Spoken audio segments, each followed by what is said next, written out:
You know, some history videos feel like these epic blockbuster movies, but others, they feel like, well, a lecture.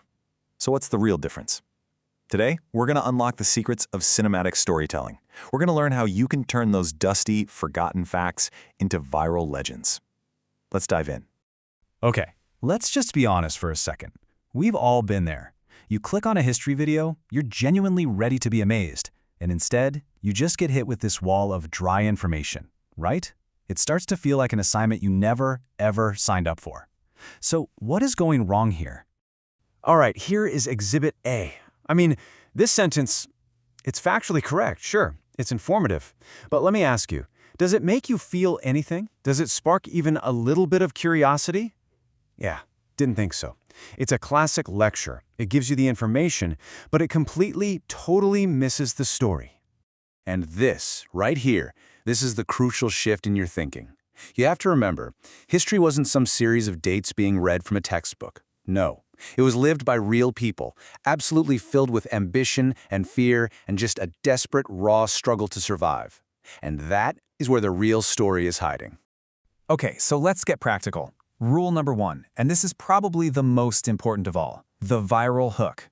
You have less than 30 seconds, probably more like 3, to convince someone that your story is worth their time. If you fail right here, in the very beginning, then nothing else you do is going to matter. Just look at this contrast. It's night and day. The lecture opening starts with atoms. Yeah, it's accurate, I guess, but it's so slow. The cinematic hook, though, it grabs you immediately. Everything you know almost didn't happen. See? Instantly, your brain is full of questions. Suddenly, there are stakes. You just have to know what happens next.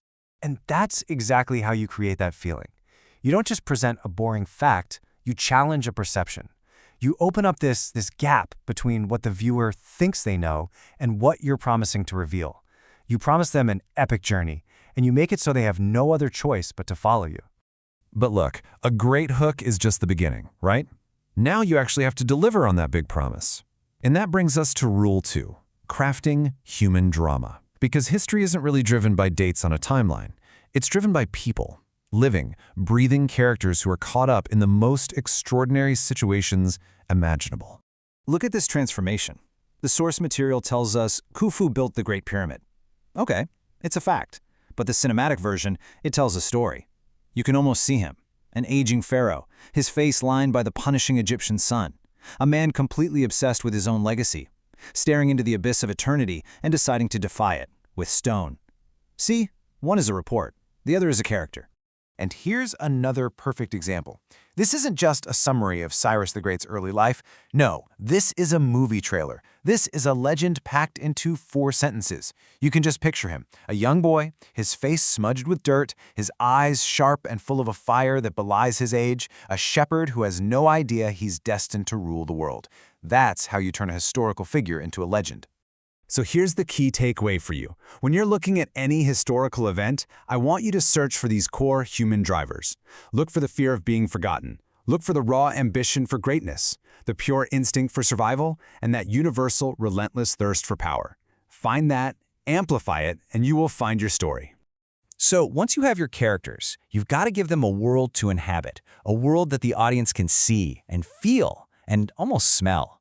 This is Rule 3. Building cinematic worlds. It's all about making the past feel real and tangible. You can't just name the place. You say Mesopotamia. And what does that even mean? It's just a label, not a location. It doesn't create a real image in the viewer's mind. To do that, you have to go deeper. You have to start with the senses. Make them feel the grit in the air, the heat on their skin. You make it physical. And from there, you evoke the environment itself. You describe that oppressive, life-giving, but also life-taking sun that shaped literally everything. And finally, you connect that physical world to the human drama. Because that dust and that sun, they weren't just scenery. They were the obstacles that human ambition had to conquer. And now, Mesopotamia isn't just a word on a map anymore. Now, it's a story. Okay, you've got the hook, you've got the drama, you've built the world. Now you need to control the rhythm of the story. And this brings us to our final rule, pacing and power, because how you deliver the information is just as important as the information itself. You see, the rhythm is everything. Short sentences build momentum, then a very short one. For impact, pauses, they give weight to what you've just said. You've built all of this tension towards a peak, and then you leave the audience hanging, absolutely desperate for what comes next. Let's see this in action. This right here, this is a climax. It's a powerful, declarative statement. It feels like the absolute peak of the story, a real moment of triumph. But you don't end there. And there it is, the cliffhanger, the rug pull. You immediately create a brand new question, a new curiosity gap that launches the viewer right into the next chapter. It is an incredibly powerful tool for keeping your audience completely hooked. So here it is as a simple, repeatable framework you can use for every single chapter of your story. Number 1, set the scene with that cinematic world building. 2, introduce the conflict, the human drama. 3, build your narrative up to a powerful climax. And 4, always, and I mean always, leave them wanting more. So we've covered the rules, we've seen the techniques. But you know, these aren't just tricks to get more views. They are tools. They are tools for honoring the stories of our past in the most powerful way that we know how. And now, the story is yours to tell. And when you tell that story well, this is the potential. And that's not just a number on a screen. That's a measure of how many people you can connect with, how many minds you can ignite with a brand new passion for the epic story of humanity. Ultimately, this is the core idea we've been talking about. History isn't something that happened to them way back then. It's the grand, sprawling, often brutal, and sometimes beautiful story of how every single one of us got here. It is our story. You know, from the very first hominids learning to control fire, to the rise and the incredible fall of entire empires, to every single struggle and every single triumph that came after, all of it has led to this moment. It's all led to you. The techniques are here. The stories are just waiting to be told.